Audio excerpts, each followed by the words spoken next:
don't do anything about these relationships. We just sort of accept them as a thorn in our side. I think partly because we don't know how to fix them. And that's one of the things I've really set out to do, not just in this book, but in almost all my writing, is really give people the tools, the language, the confidence to actually address these situations when we're in them, because they impact our ability to do our job and our well-being. Greetings, everyone, and welcome to Unleashed, the fastest hour on the internet, where every episode we feature a best-selling author or world-renowned thought leader, all in the name of helping you elevate your leadership impact. I'm your host, Jeff Tetz, and I want to thank our season sponsor, PowerEd.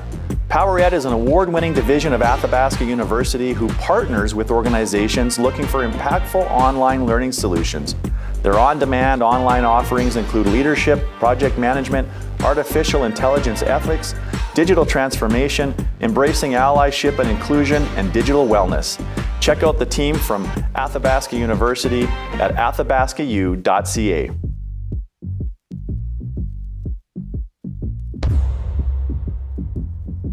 My guest today is Amy Gallo. Amy is an expert in conflict, communication, and workplace dynamics. She combines the latest management research with practical advice to deliver evidence-based ideas on how to improve relationships and excel at work.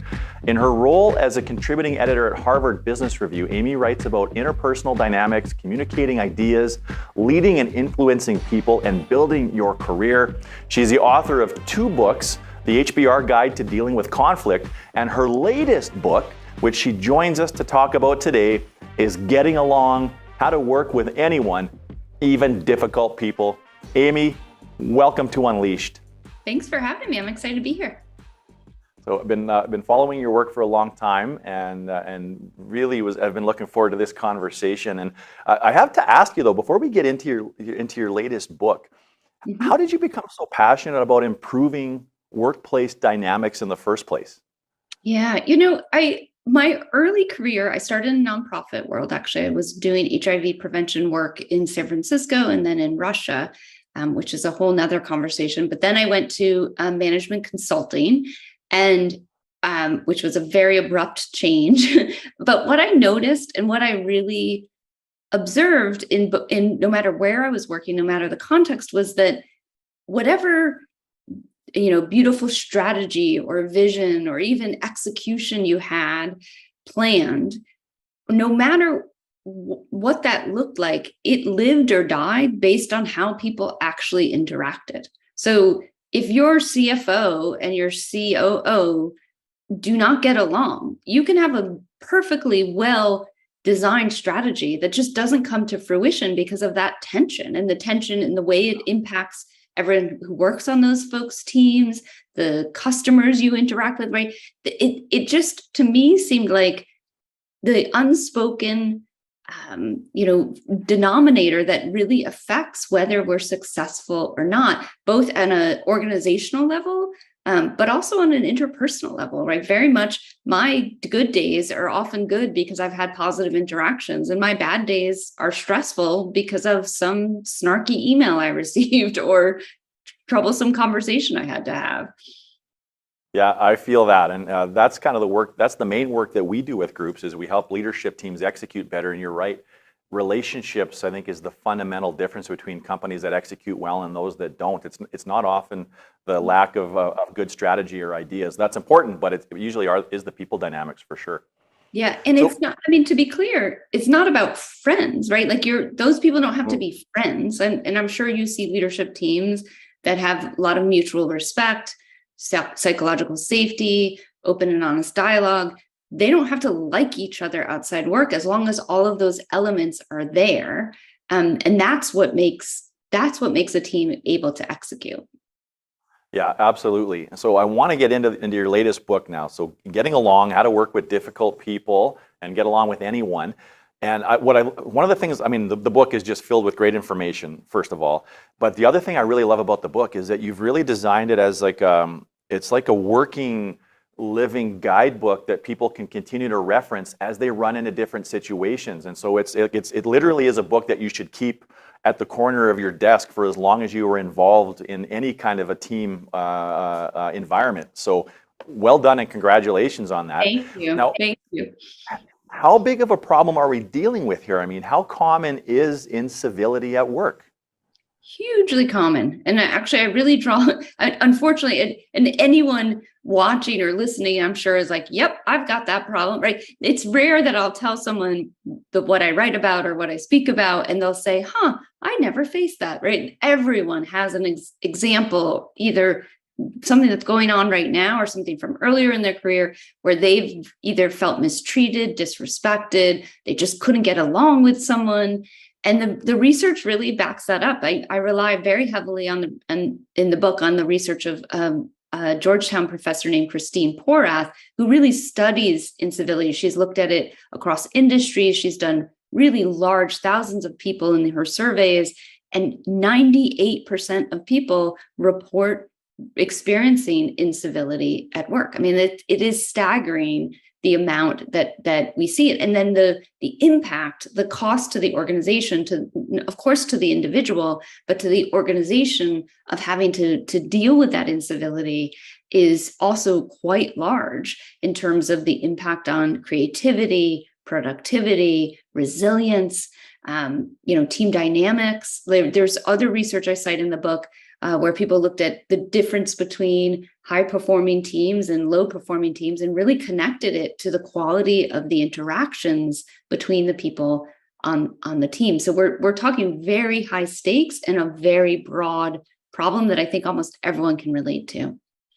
Yeah, and speaking of some of the statistics, and I literally just had this example. It was Thanksgiving up in Canada, and I literally just had this occur on Friday. I had a bit of an uncomfortable email exchange with a colleague. One of those ones where afterwards, it wasn't like horrible, but you're like, yeah, I probably should have waited and taken a walk or maybe picked up the phone, that kind of thing. But there was a stat in your book that it was 80% of people have lost work time from uncivil emails. And here's the thing that I would love for you to expand on, Amy, is why is it so triggering to work with difficult people? And I wonder, could you talk a little bit about the physiology when it's happening? Yeah. So there's a couple reasons that it's really tough on us. And that email, the way you described it is actually perfect. That really reflects, I think, the experience most of us have, which is that it's rare someone sends me an email and is like, you're a jerk, right? It's more subtle. They challenge my expertise, or they question whether I truly followed through on something, or right. And it's these subtle things where you're like, wait, I'm not sure how to interpret that, right? So that is the experience. And there's a couple things that happen in physiologically when that goes on. First of all, we interpret it as a threat. It might be a threat to harmony in the workplace, right? I believe we should be getting along and we're not getting along. It might be a threat to our identity, our ego, to our sense of self, maybe to our career, right? If they're challenging my expertise and they've CC'd half the organization, right? Is that going to impact my reputation? And when we experience threats, unfortunately, our bodies are just not good at discerning the difference between a big threat, so being chased down by a bear, something that doesn't happen very much here in Rhode Island, but certainly we could all viscerally experience, and the difference between, not getting our way on a project plan or, getting a good performance review. Those threats, right, equally have the same impact on us, which is that we go into what emotional intelligence experts call amygdala hijack. So we lose access to our prefrontal cortex, which is responsible for rational thinking, and the amygdala takes over, which is responsible for protecting ourselves. So we get the physical symptoms like sweaty palms or elevated heart rate, and we just simply don't make great choices in those moments. And because of our negativity bias, all of us are more attuned to negative situations rather than positive ones. So that email you received on that Friday, or that email exchange, you probably had many neutral or even positive email exchanges, but you're still thinking about that negative one, again, because our brains are trying to protect us. They're scanning the environment for negative threats. Because of that, we get really fixated on these negative interactions, and we're unable to sort of see the big picture. And instead we think, oh, I had a horrible day. because of one email exchange. And the reality is you probably had a really good day with one bad interaction. Yeah, that resonates. It's like getting off the stage after giving a talk and you've got 95 pieces of positive feedback and there's 2 constructive ones. And where do you focus? On the 2. Yeah, exactly. Well, and it's funny, I have to tell you, I did this, pre-recorded a talk for a conference I did last week. And the experience of pre-recording was so bad for me personally. Like, I just was not feeling confident about it. I stumbled over my words and I knew they were editing it, but I literally got in my car afterwards and cried because I was just like, that was a horrible performance. I was not my best self. I attended the conference and watched the pre-recorded video, and it was fine. Like, it was actually good. And again, I was like, I was so focused on the 5 times I stumbled, or, the time I lost my train of thought, and not on the fact that of that 30 minutes, 29 were fantastic. And no one was, they even edited it out, the stumbles and the losing track of my thought, Yeah. Yeah. Well, thanks for your vulnerability with that as well. I always think, I think that those moments of when you admit those kinds of things are really helpful to people that are tuning in as well, because I think from the outside, we look and say, okay, well, Amy Gallo is a successful best-selling author, thousands of followers on social media. She's been through this before. Surely she doesn't have those kinds of moments of self-doubt, but I think it's reassuring to know that you do. We do. So I want to get into some what and some how a little bit, but what makes people difficult to work with in the first place? That's a good question. And there are many answers to this, but I'll start by saying difficult is in the eye of the beholder. So I've worked with people who I found so challenging. And then I watched them go off to lunch with their work friends, collaborate with another colleague. And I'm like, what is going on? Like, is it me? Right. So it's oftentimes not about specifically that person's behavior, but it's how we interpret it and respond to it. So it's really very much about the dynamic between us and not just their behavior. Now, of course, there are people who are overly pessimistic or passive aggressive, right? And no one likes to work with people who exhibit those behaviors. But I hesitate, and I know I use the phrase on the cover of the book, difficult people, but I hesitate to label someone as difficult because I do think it really depends on the context and what you're giving in that interaction. And someone who might be really passive aggressive in one context may be very straightforward in another. That's not to say we don't have personality traits. We certainly do. And for example, being pessimistic might be one. But it's really about how we interpret that behavior and then how we react to it that makes people challenging. Now, there are some things that universally can often be challenging. So insecurity, for example, right? Really hard to deal with if someone's really looking to you to feed their ego, or being really defensive in their ego. So they're sort of pushing you away or micromanaging you. Those are things that really universally can be challenging. Similar with know-it-all, right? Most of us don't like to work with someone who's constantly explaining things we know or acting like they know a lot more. Those are universal things, but again, there might be someone who's like, I love their confidence. I love when they explain things to me. It's again, how we interpret. Right. So rather than suffer in silence, why is it so important to take some steps to create a more harmonious work environment? And maybe that sounds like a really obvious question, but I am interested in some of the deeper reasons of why it matters, Amy. And I don't think that's an obvious question, because while it sounds logical, of course, we want more harmonious relationships, most of us don't do anything about these relationships. We just sort of accept them as a thorn in our side.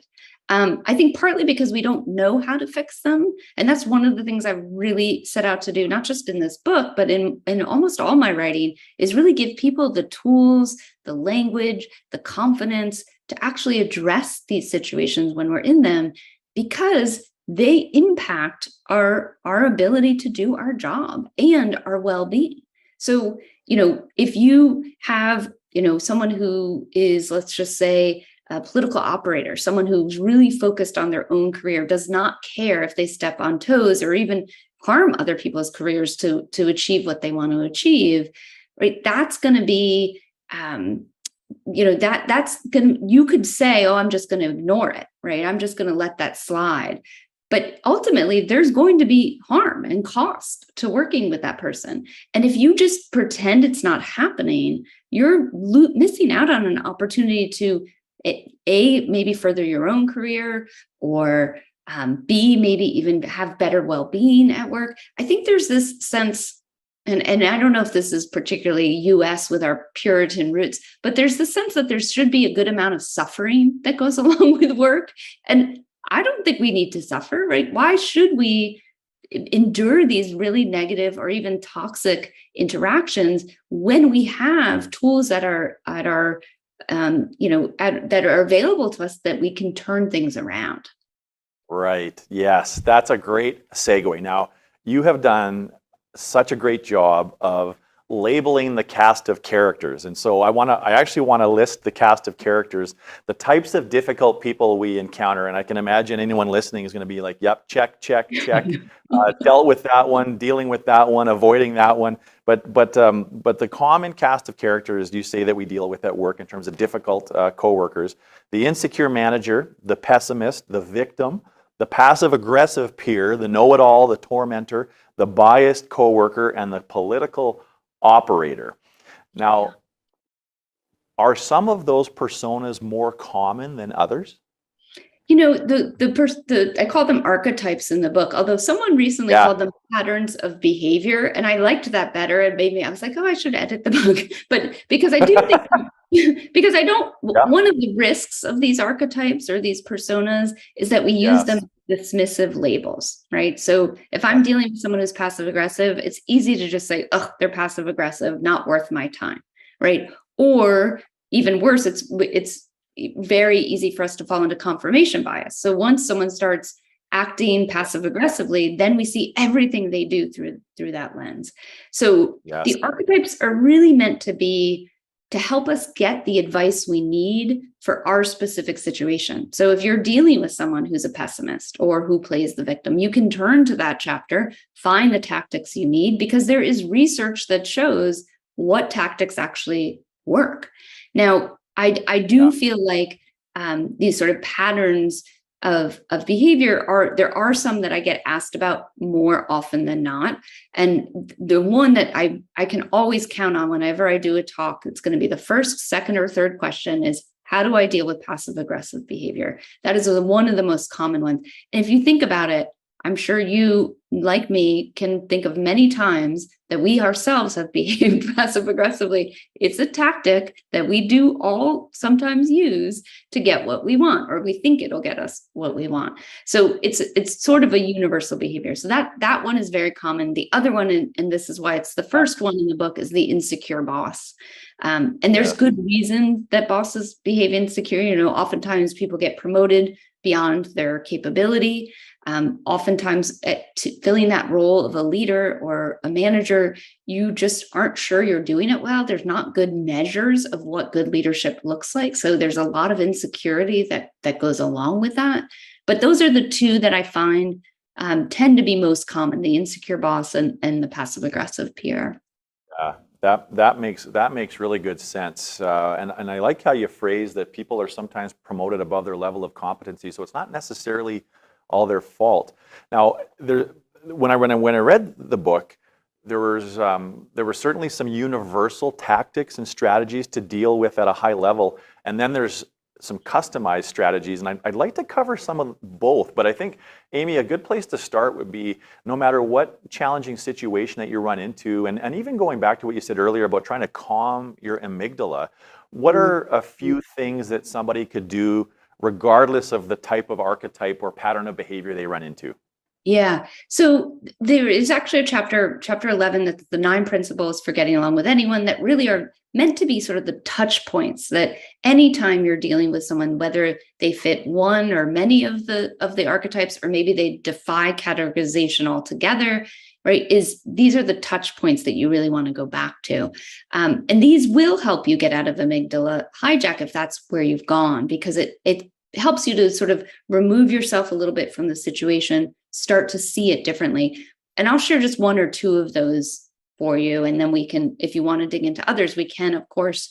Yeah. One is to remember that your perspective is just one perspective. So our brains, when it senses a threat, starts to tell ourselves a story, right? And that story often is, this person's horrible, I'm an innocent victim, why are they doing this, right? Story that is probably not entirely true.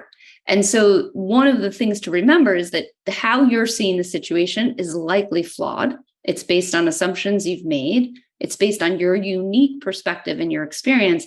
And that person, or even other people outside the dynamic, are going to see it differently. And starting to think about what those perspectives might be unhooks you from that story you're telling yourself and gives you a moment to go, wait, what if I'm wrong, right? What assumptions have I made?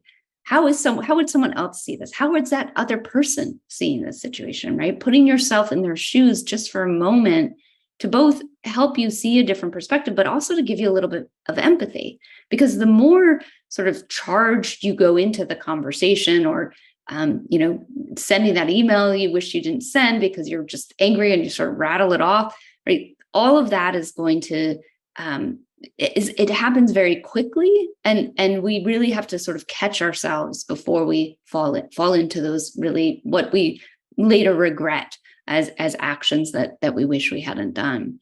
So that's one principle. The other, I think, no matter what tactics you choose to use, and no matter who you're dealing with, is to treat that your efforts to make the situation better as an experiment. I wish I could promise that if you're dealing with the tormentor, that you would go to that chapter, you would carry out those tactics in the right order, and then everything would be better, right? But life is certainly messy. Relationships are even messier. And so chances are you're going to have to try a lot of different things. And I like to, rather than feel like, oh, I tried that, it didn't work, and then feel demotivated by it, I like to remind myself that these are little micro experiments. So with the passive aggressive person, I'm going to focus on the underlying meaning of what they say, rather than maybe the snarky tone that they deliver it in. I'm going to try that for 2 weeks. Let me see how that works. Okay, that didn't solve anything. Let me try a different tactic, right? So you just sort of try different tactics out, pay attention to what works, what doesn't, learn from it, and then try another tactic. And sometimes you have to return to tactics that worked for a while and then didn't, and go back to them. But it's really just, I like to think of myself as a scientist in that moment, studying this dynamic and how can I actually influence it. Yeah, that's some really solid advice. And I think that is what we're seeing more and more as a pattern about what separates good leaders from great leaders, is this willingness and to embrace experimentation, with the world getting more uncertain, not less. Now, Amy, would you recommend that people actually take notes of their approaches then, so they can go back and revisit what they tried and what archetype they think they were dealing with? Yeah, absolutely. I mean, I think if you could sort of create a list of, okay, here's the archetype I think I'm dealing with. And remember, the certainty is the enemy of change, right? You're not, if you are so certain about who this person is and what's going to work and what isn't, you really have to have that curious mindset of what could change, how could I influence this dynamic? And I love the idea of writing it down, right? This is the archetype. Here are 5 tactics I want to try. Let me see what happens when I try number 1. Okay, I learned that doesn't work in a group meeting, but it worked when we were on a one-on-one call, right? Or tactic 2 worked but only when I paired it with tactic 3. All right, and the goal is, of course, to improve your relationship with that person, or at least your interactions with that person. But it's also that process of experimentation and reflecting on what worked and what doesn't builds your interpersonal resilience. So next time you encounter someone who is a passive aggressive, you'll probably be better equipped, at least feel more confident in trying to address the situation. Yeah, for sure. Now, one of the things I like about the terminology difficult people is, I think difficult people is that's like the alarm that goes off. That's the trigger to say there's an issue. It's like maybe it's the amygdala, maybe not, Amy, but it's like, it's your fault, it's not mine. And so one of the first steps that you recommend is, before you start dealing with somebody else's behavior, first start acknowledging your own role first. Why is that so critical? Yeah, I call this in the book cleaning up your side of the street. And That's a phrase I learned from a friend who actually had a son who was struggling, and her son's therapist told her, while he's doing his work on himself, you really need to figure out what baggage you bring to this relationship. And I've later learned, actually, it's a common phrase in AA or Narcotics Anonymous, Alcoholics Anonymous, or Narcotics Anonymous. And it makes so much sense to me that, of course, we're going to bring our own perceptions, our emotional baggage, our own hangups, our own quirks and behaviors to this dynamic. The more you can be aware of how you're feeding into it, the more equipped you will be to try to change it. And I'm not saying you're going to magically change all of your annoying quirks. We've all got them, right? But being aware of it, you can start to see, okay, this is how this is feeding into the dynamic. So, take, for example, the insecure boss. If you're dealing with someone else's insecurity and you loathe insecurity, right, and something that really pushes buttons for you, you're probably going to be retaliating left and right, resisting their micromanaging, pointing out all the ways they're distrustful, or and it just doesn't help. And especially with insecurity, you end up feeding the insecurity or the distrust even more. So knowing what you need to do to change the dynamic, and that's another experiment. Like, what happens if I just stop caring about whether they micromanage, or what happens if I just sort of set a really clear boundary? Right? How does that change things? And I do think that so much of the work in difficult relationships and when you're dealing with difficult people is about raising your own awareness about your own behaviors and saying, okay, well, what can I change? Whether that's my perspective, the way I'm seeing the situation, my emotional response, or actually what I'm saying and doing. Yeah, no, that makes sense. And it's a good segue as well. So you mentioned the insecure boss, and I do want to dig into that one a little bit more. So what are some simple strategies to deal with an insecure boss? Because so many people are in that situation right now. Yeah. So number one, and I don't love that this is the advice I have to give, but research really shows that it works, which is that part of the insecurity is that they don't feel respected. They don't feel they're good enough, right? That's natural insecurity. A lot of us feel. And so one of the tactics that research has shown works is to actually flatter them. And I don't mean false flattery. I don't mean to say that you should say, you're such a good manager if they're not a good manager, but to find something that they are genuinely good at and to point that out. Right? Because that helps. One, it helps bolster their own confidence, which is ultimately what you want when you're dealing with an insecure manager, is for them to feel a little more confident and secure.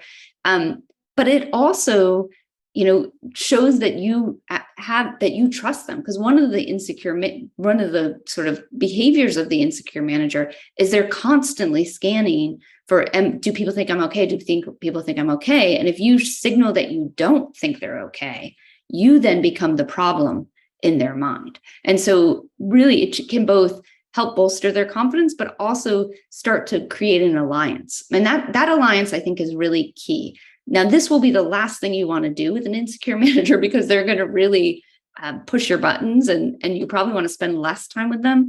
But the more you can help them achieve their goals, figure out what is it they actually want to do, and then figure out how can you help them do that. Again, forms a stronger bond between you, also gives them some wins, so they hopefully have some more confidence. And I really encourage, if you do use this tactic, to not hide the work you've done, right? The last thing you want to do, I actually spoke to someone for the book who spent all this time helping an insecure manager achieve the targets they had set for that quarter.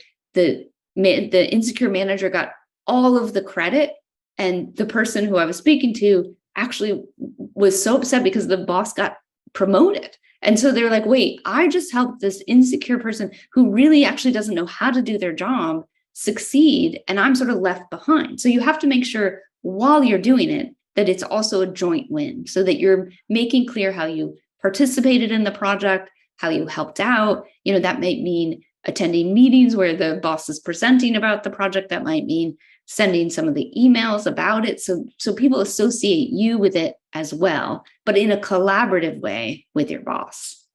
Yeah, and the thought of platitudes and having to pandering and almost to manage up, there's just something that really doesn't sit well with me about that. Like, is there a certain point, Amy, where you've crossed that threshold with your insecure manager that you could actually have a honest, frank conversation about what you're seeing?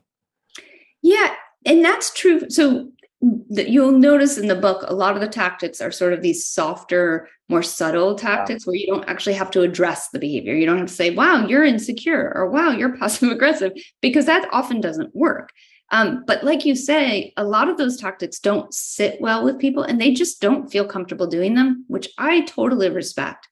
I do think that there is always the opportunity with any of the archetypes to get to a point where you can have a productive, honest conversation where you say, here's what is causing problems for me.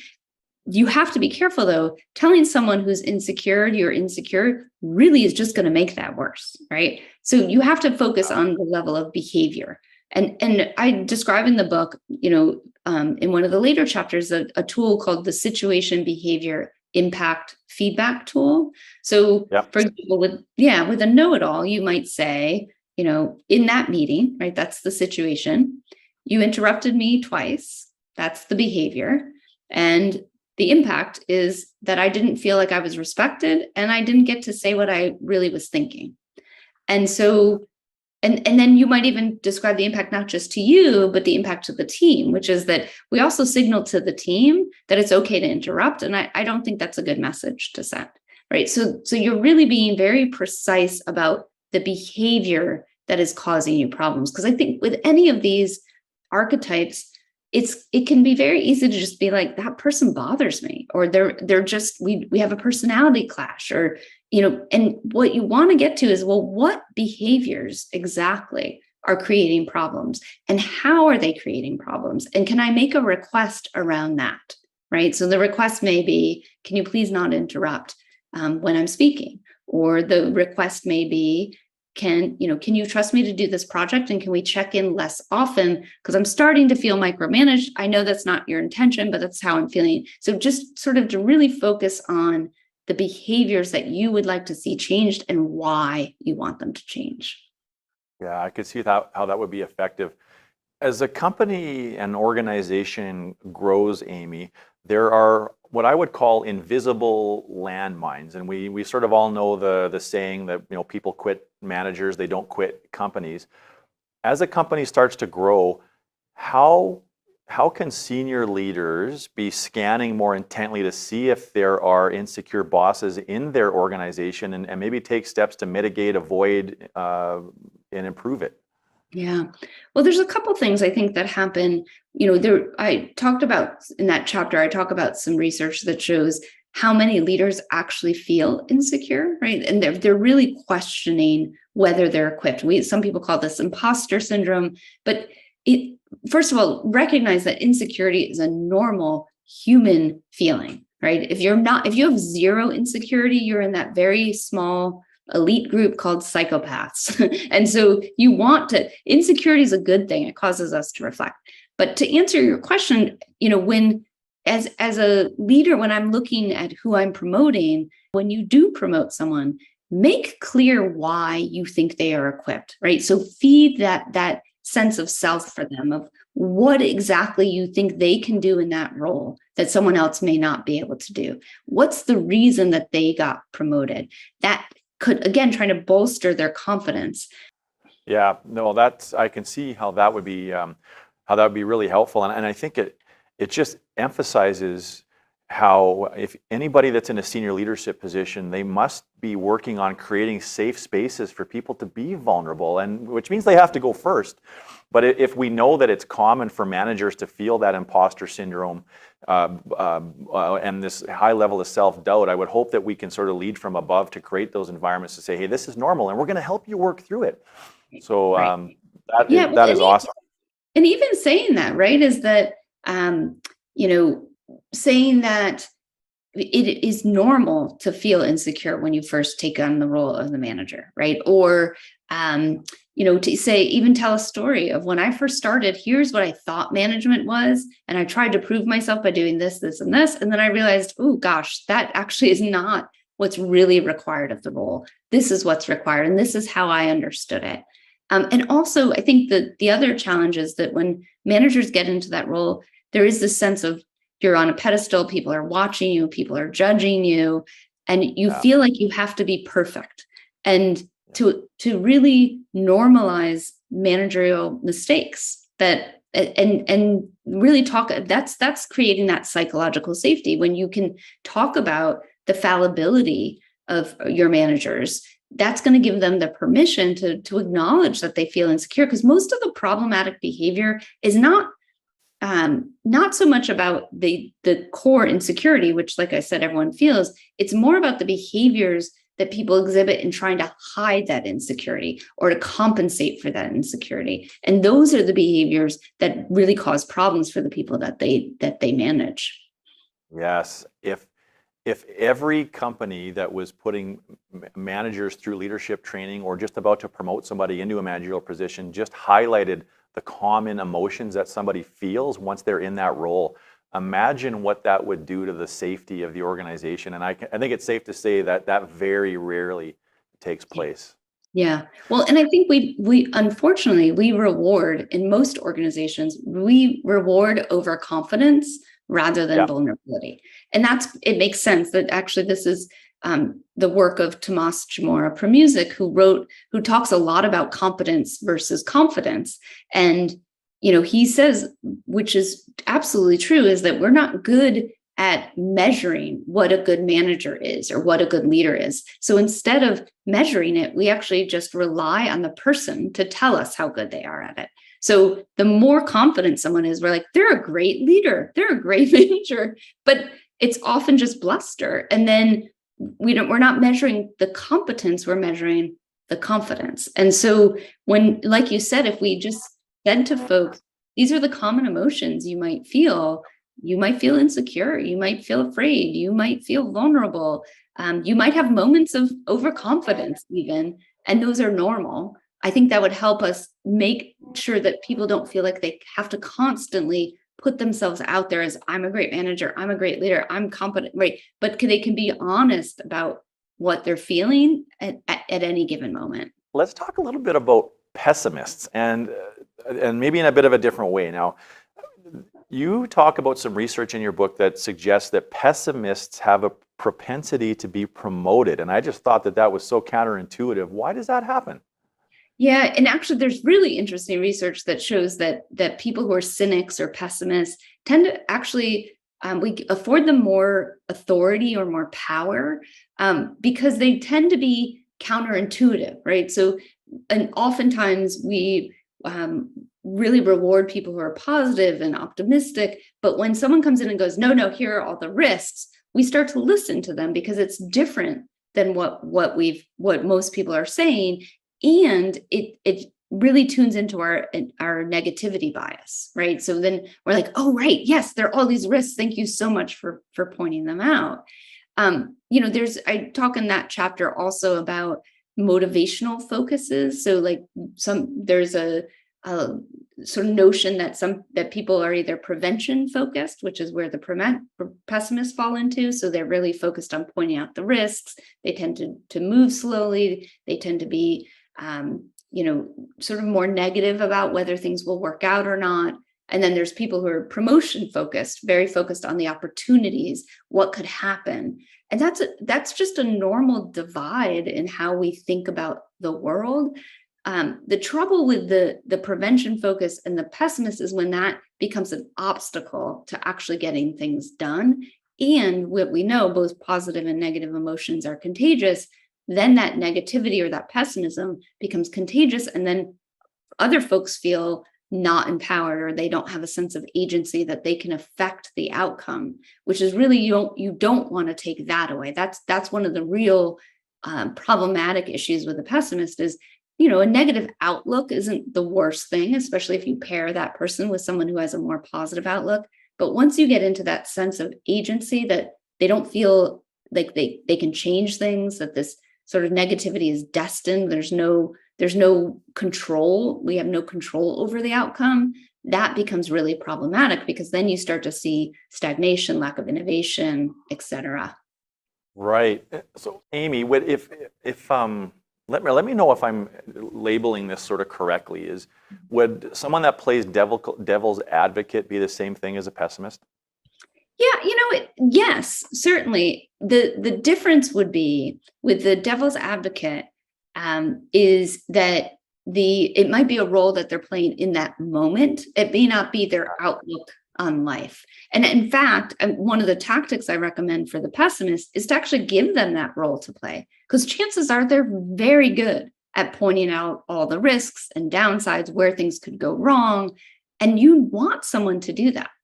And you don't want to sort of, there's this tendency in organizations, and I'm curious if you see this in the organizations you work in, for people to insist on positivity. Some people are calling it toxic positivity, right? Is that we need to be optimistic. We need to be, but there's real danger in doing that. And the pessimist can play a really critical role if you actually make it an official role of like, okay, you play a devil's advocate in this meeting. You tell us when we're starting to coalesce around groupthink, we're not seeing the risks. That's your job. I mean, do you see that in organizations?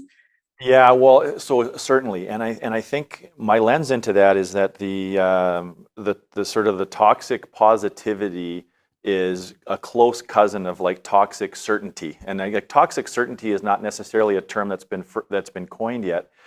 Maybe it has, or maybe it should be, but that's my bigger concern, is that having to be overly positive also means you're going to be optimistically confident in your plan, which we know is just a recipe for disaster, not just because there's no such thing as certainty in this world, but the other part is that employees will work incredibly hard trying to figure out a way to meet your expectations and either fail miserably but sort of overwhelm trying, or they will cut corners and become unethical in the pursuit of an unattainable goal. So like there's all kinds of things that are wrong with it. So yes, I fully agree with you, Amy. Yeah, and I actually haven't heard that term toxic certainty. Maybe you need to coin it, because I do think that's so that sort of breeds or connects to that overconfidence as well, is that the minute you're like, this is going to happen, and don't start to question, well, what would stand in the way? What would be the obstacles? How would we overcome them? Then people are blindsided when what they were so certain was going to happen doesn't happen. And then you have a bunch of folks in amygdala hijack, which is not a great place to be. And so I do think you want a mix of both types of people who have different outlooks, of course, positive, pessimists and optimists. And you don't want to insist that one way is the right way. Yeah, no, absolutely. That's good. So I'm going to run straight to the trademark office when we're done this conversation. You heard it here first, right? Yeah, that's right. And I think one of the things that I've learned through your book, Getting Along, and in other conversations, is that pessimism is not inherently bad. I think personally, I'm just not a fan if somebody always shows up as the pessimist, but maybe I need to rethink that. So that's some good fodder for thought, Amy. Thank you. And I think the other thing to keep in mind is sometimes it's there's good reasons for that pessimism. I mean, there's a lot to be pessimistic about in the world right now. So you have to sort of acknowledge that there's also could be underlying anxiety for someone, resentment, like it may be that this is someone whose ideas have always been shot down. And so they're really feeling resentful that other people's ideas are getting merit. And so they try to take them down. There's rational reasons for that behavior. And I agree, I really am careful about how much time I spend with pessimists, because it can really bring you down. But you have to remember there's often good reason behind it. And so it's about addressing the behavior, trying to give them a role to play, trying to counter, right? Trying to give them a sense of agency. So if you have someone who stops by your desk every day and, has a litany of complaints, right? Instead of you could try to say, well, what good is happening for you right now, right? Trying to sort of reframe, or you could even say, oh, that sounds really frustrating. What do you want to do about it? Right? Try to, again, their perspective may be valid, those complaints may be valid, but give them a sense of agency so that they feel like they can actually do something. Yeah, well said. And you mentioned affinity bias and confirmation bias. I think that I can be overly guilty of writing people off, and it's a good reminder that instead of that, I should be asking them, tell me more. Like, what are you seeing there? When they're pessimistic or they have a different viewpoint. Why do you see it that way? What do you think would be a different approach? Like, I think it's a signal to get curious. So Yeah. that is helpful. Thank you for that personal coaching moment there, Amy. Happy to help. There's something else that doesn't sit well with me in this whole conversation.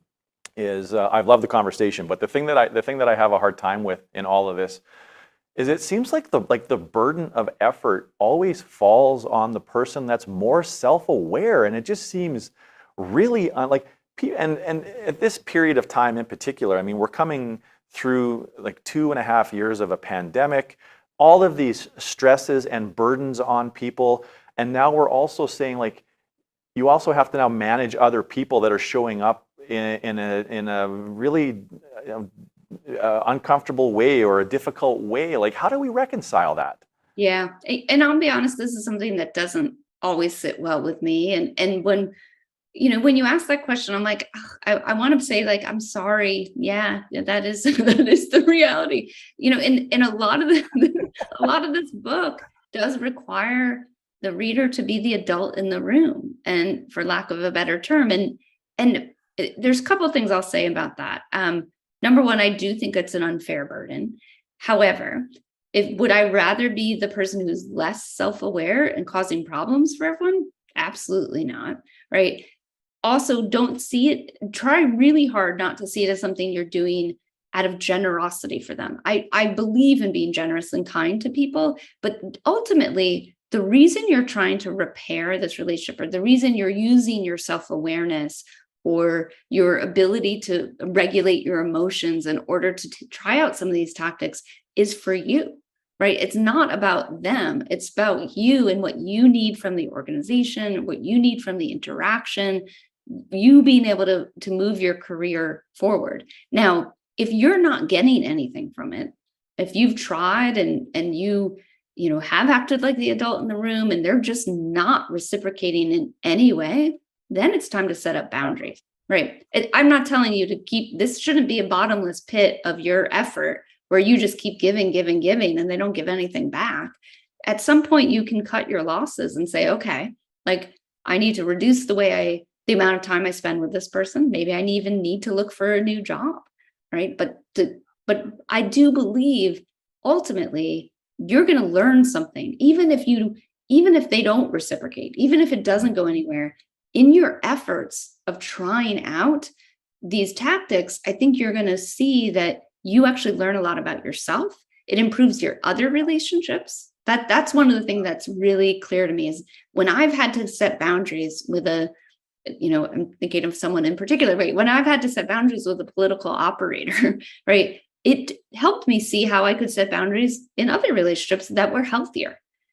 Or it saw how someone else might want to set boundaries with me and how I needed to accept that. So again, I think, yes, the burden falls on us as the more self-aware person, as the person who's willing to buy this book and engage in this conversation, right? But ultimately, it's serving you, not them. And I think you just have to keep that in mind. That's an excellent paradigm shift. And I think whether you believe people can change or not, or workplace dynamics can change or not, you are often right. And there's the self-fulfilling prophecy thing. And I genuinely believe most people want to be great colleagues. Like, I think the vast majority of people want to do great work with cool colleagues and be valued and be trusted and help, not harm. And we just don't always know, which brings me to my next question. How do we tell if we are the problem, Amy? Oh, this is my favorite question, because the book, when I originally handed in the manuscript, it was way too long. And all of those archetype chapters actually included a section, if this is you, right? How to notice this is you and what to do. We had to cut it all because the book was just way too long. Maybe it's my next book. Hang on one sec. Is that going to be your next book then? I think it might be. We'll see. But it is I have to say, so part of the logic of cutting it was that we felt like people I say we, me and the two editors I worked with, felt like people actually didn't have the self-awareness to know they were the difficult person. But I cannot tell you, the book has been out for less than a month, and I can't tell you the number of emails, LinkedIn messages, tweets I get that are like, I'm reading your book and I'm realizing I'm that person. And so kudos to those people for the self-awareness. I know it's hard, but I will say that part of the work is to look at each chapter begins with the common behaviors, and to look at those common behaviors and ask yourself, really be honest with yourself. Am I doing some of these, right? And there's stories in each chapter. There's the costs of that behavior. If you're reading that, it's sort of tickling the back of your brain and you're going, oh, okay, yep, I've done that before. There's no shame in that. We've all done these things at some point in our career, and recognizing that. And then I think the real next step is to get some honest feedback and really go to the people, don't go to the person in your life who's like, no, you're great, don't worry, you're fine, right? Go to the person who will tell you like it is, and ask, say, I have a hunch that I'm micromanaging, or I have a hunch that that I'm seen as someone who really cares about their career at the expense of others' careers. Does that ring true? And really, find that trusted colleague, mentor, peer, whoever, or even someone outside work, and say, I'm struggling with this. What do you think? And that's often because we're such terrible judges of our own behavior. It's so helpful to get that input, and then read between the lines. Like, one of the big complaints, especially for people in positions of power, is that they don't get honest feedback. But oftentimes, if you pay careful attention and you ask the right questions, you can actually see through the sort of like, oh no, you're great, we love working with you, right? You can see through that a little bit and start to get a better sense of actually how you're perceived. Yeah. So find some loving critics. Do not ask your grandmother. That's the message. Although my grandmother was the kind of person who would have been like, yeah, you're terrible at that. But no, and I do, again, one of the biggest complaints for people when they move up the ladder is like, I'm not sure I'm getting honest feedback. So make sure you build in those mechanisms, and I had a boss who used to do this thing where at performance review time, he would deliver your performance review, which is always, a tense situation because you're not sure what you're going to hear, and no one likes to hear bad things about themselves, but it would be this real tense hour of feedback. And then at the end, he goes, do you have any feedback for me? And I'd be sitting there sweating, being like, I'm not thinking about you. I'm thinking about everything you just told me. So build in mechanisms tell people you're open to feedback. Make sure that when people do give you feedback, you thank them, and that you act on it, right? And you respond to it, so that it's really easy to signal as a leader that you're not open, that you don't want any feedback, because that's going to be the baseline assumption. So you have to work extra hard to show you are open, you want to hear it, you're willing to hear it, you're willing to act on it. It takes such effort, but it's going to pay dividends later when you are starting to fall into some of these behaviors. Again, we all do.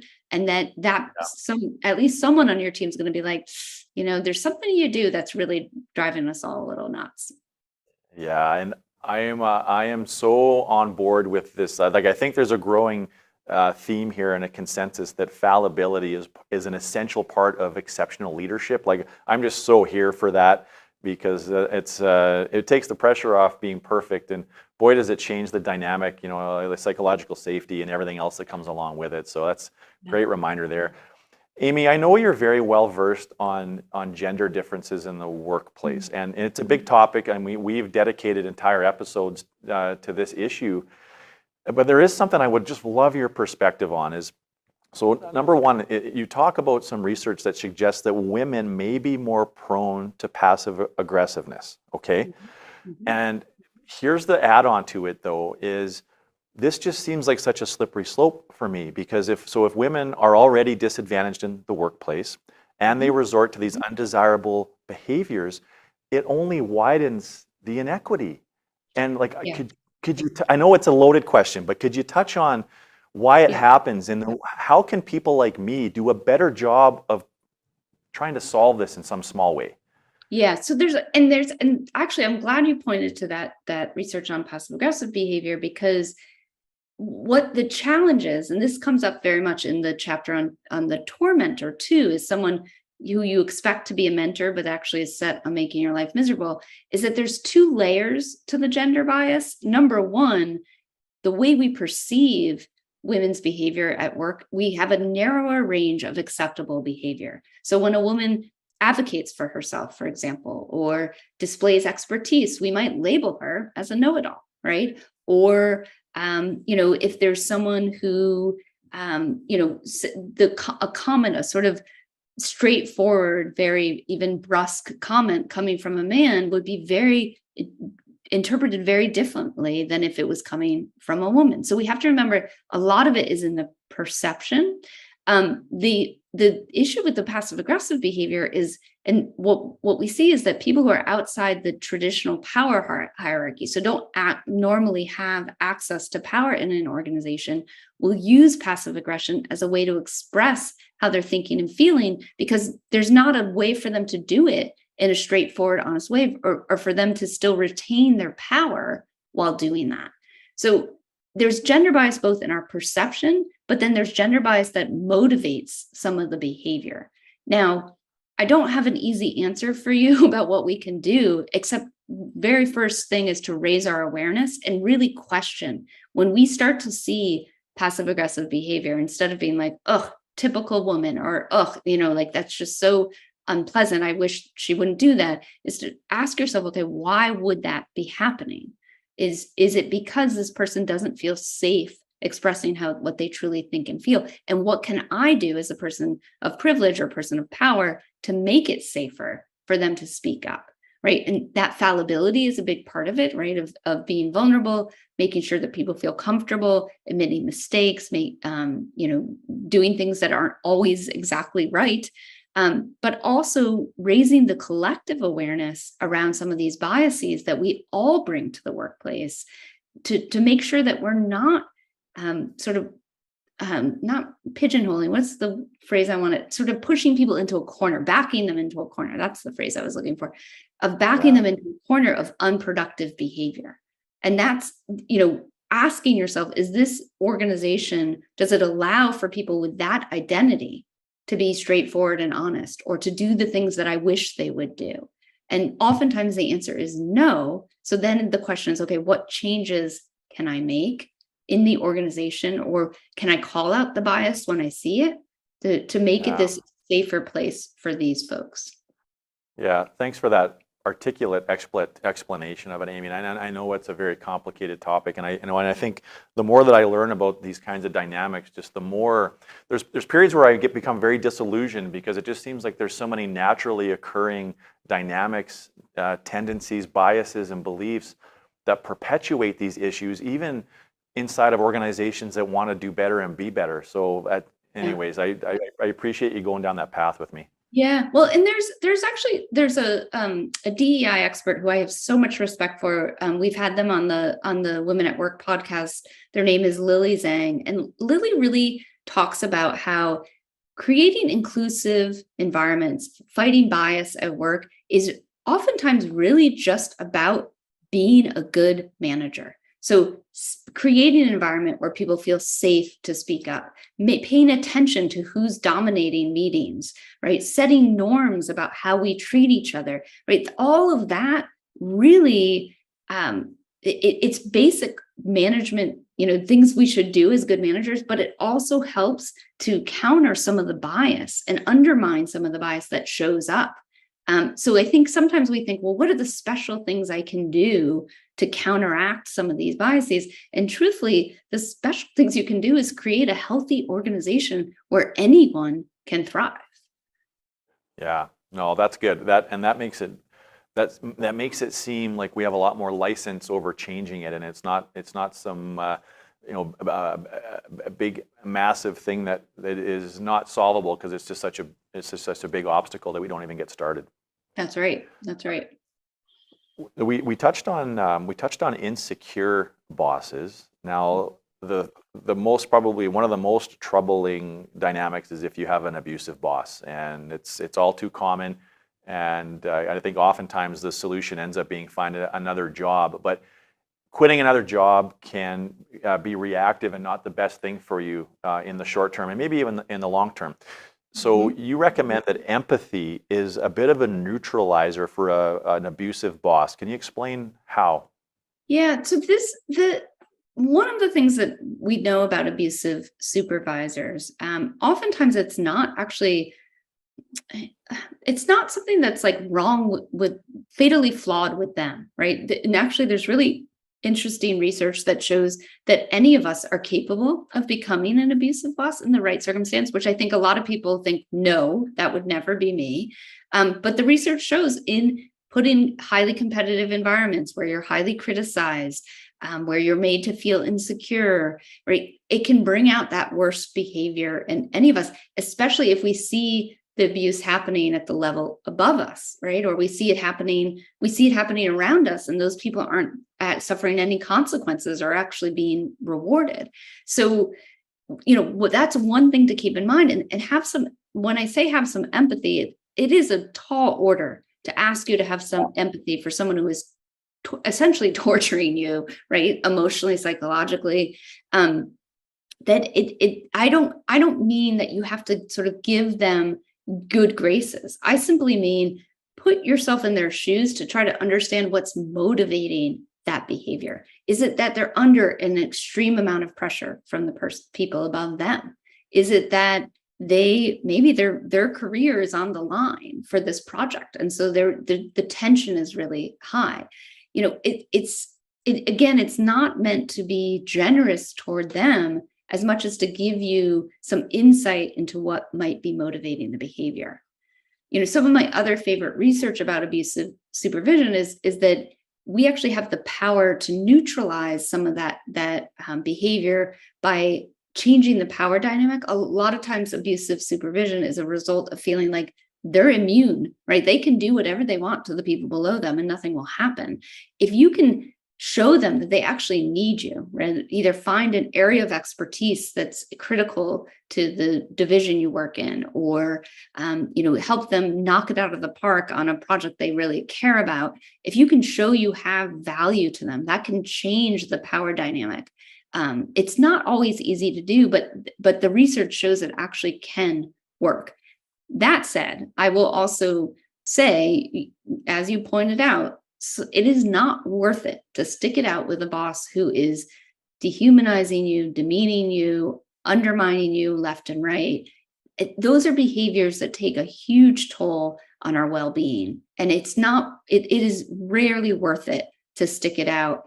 I would say, come up with a few tactics, and I share some in that tormentor chapter that you're going to try, but give yourself a time limit, right? Maybe it's 2 months, maybe it's 6 months.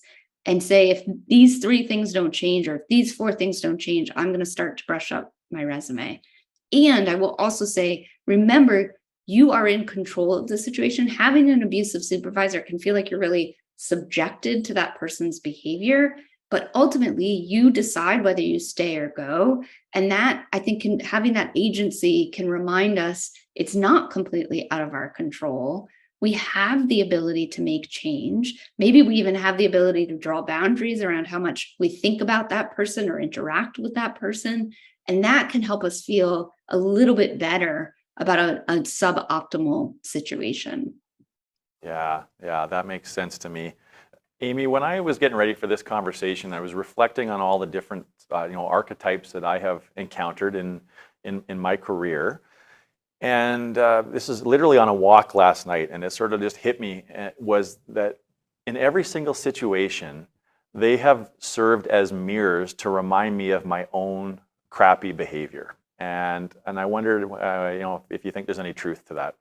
Yeah, I think there is. I absolutely think there's truth to that. And I think we often react strongly to behavior that either we've experienced previously in life. A lot of the people I talked to for the book told me that, the reason the know-it-all behavior bothered them, for example, was because they grew up with a father who was overbearing. It just brought up that that kind of stuff. So I think there's that. It's like either I've experienced that, I had a boss who was really abusive, who exhibited those same behaviors, or like you say, it's things that you recognize in yourself and that you're afraid or concerned are part of your own persona, or part of the way that you interact with others.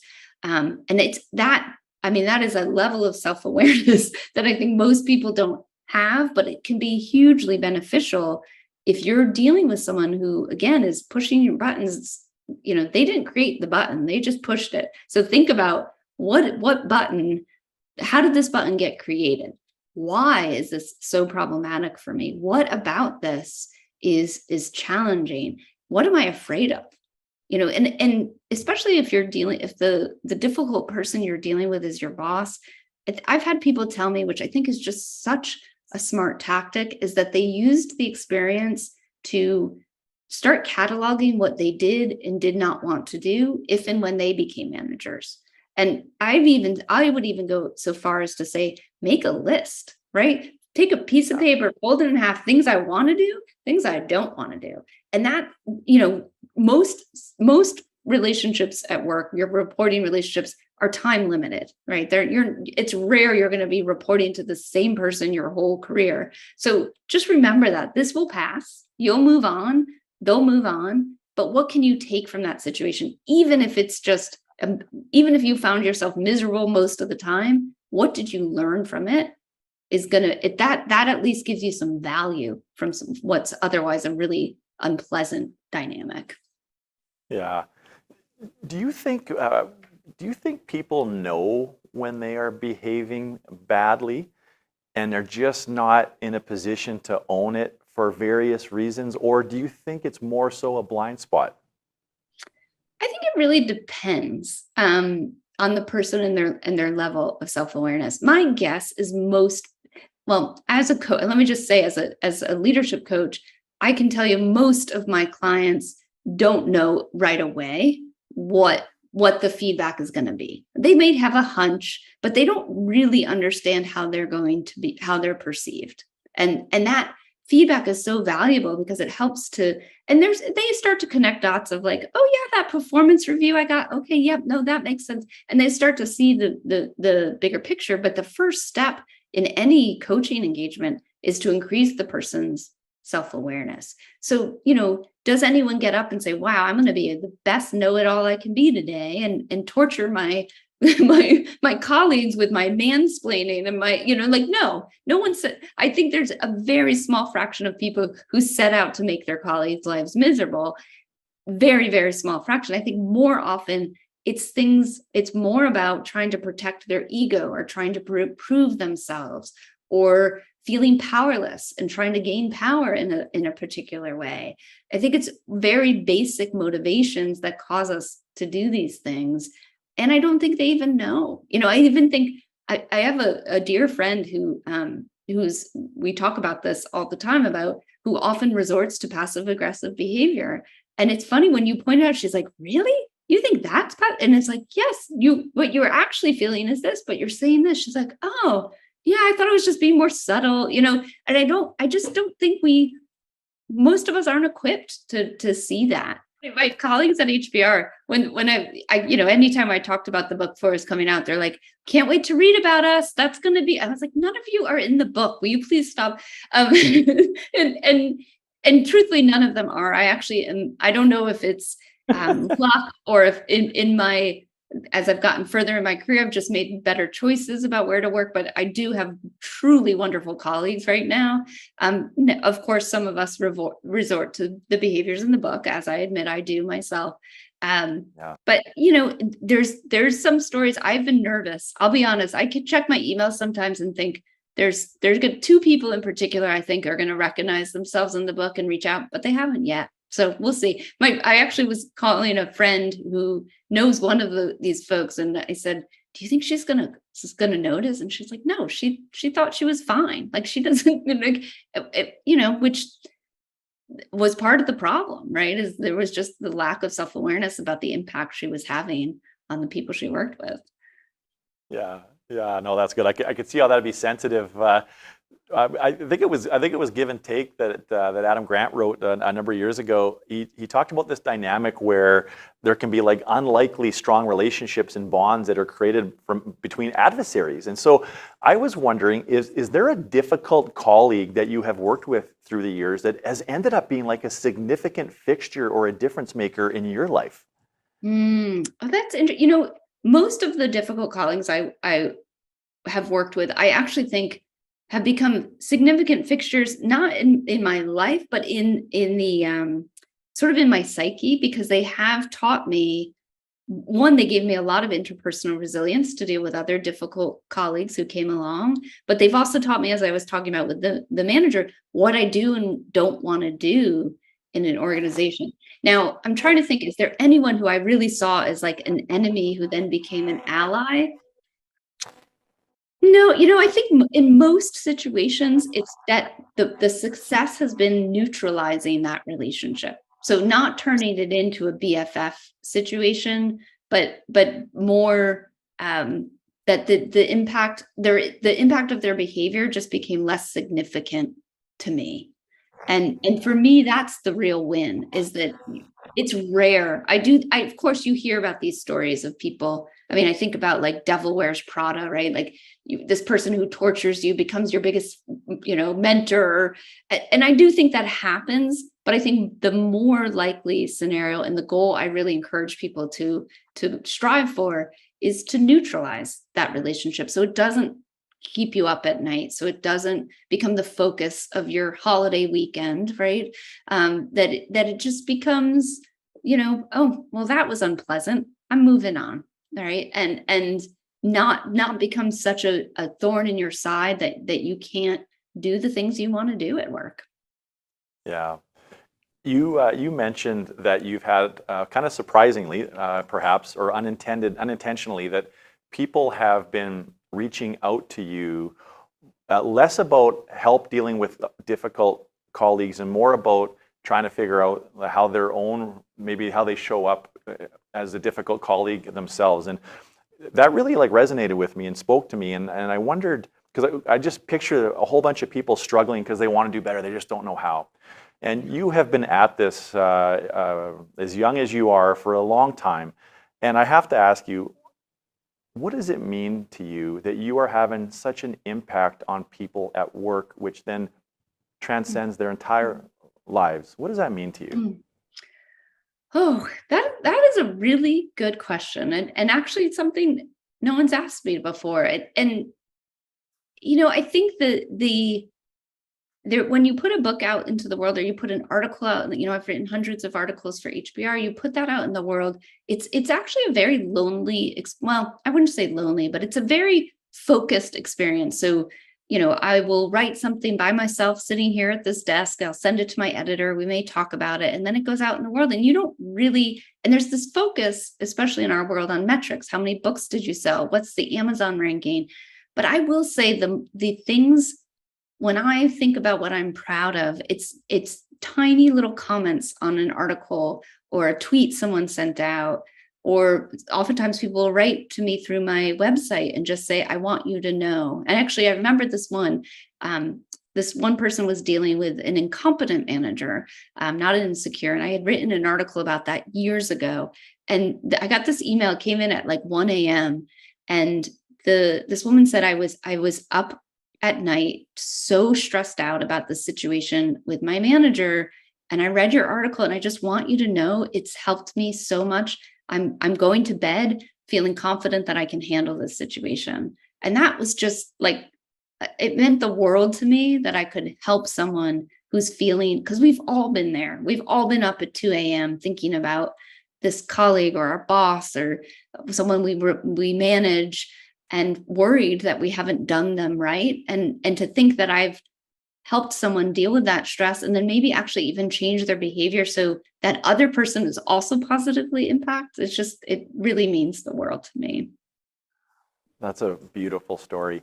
I think of the work that you do like it's like a life raft to people, and where everybody has got their own struggles, and I have to believe right now that like the collective global struggle trying to figure out our lives in a kind of a new reality, I think, and maybe that's an overused term, but it's different. Like, we've never had to deal with anything like this before, and the challenges at work and at home, and mental health struggles and health question marks and all kinds of things. And so the work that you just do is so important, Amy, and I'm glad to hear that you at least take a few moments to reflect on that and think about how and where and who it's helping. So thank you so much for this conversation today. I just have enjoyed every word that you have said. You're just such a delight to speak with, and just such an authority on everything that we have discussed today. Well, thank you. This has been truly a pleasure, and yeah, thanks for having me. I appreciate it. So I encourage everybody to get their own copy of Getting Along, Amy Gallo's latest book. Amy, where else can people, or where would you prefer people track you down on online? Yeah, the best place to go is my website, which is amyegallo.com. I actually have a newsletter that I send out monthly. If you want to stay in touch, hear what I'm up to, you can sign up for the newsletter there. And of course, you can always go to hbr.org to check out my writing there. Like I said, I have hundreds of articles. But I love to hear from people. If you want to write to me through my website, I always love to hear what's on people's minds. That's great. Such a thrill to speak with you today, Amy. And until next time, everybody, wishing you well as you move into the workplace and try to mend some of these relationships and be a better colleague yourself. And I wish everybody well in that pursuit. If you enjoyed this episode and found it helpful, don't forget to give us a 5-star rating and subscribe to our YouTube channel or wherever your favorite podcasts are found. And if you're part of a leadership team and you know that your organization is capable of even better performance, please reach out to us at unleashresults.com for a conversation and learn more about how we might help unleash the potential of your team and organization.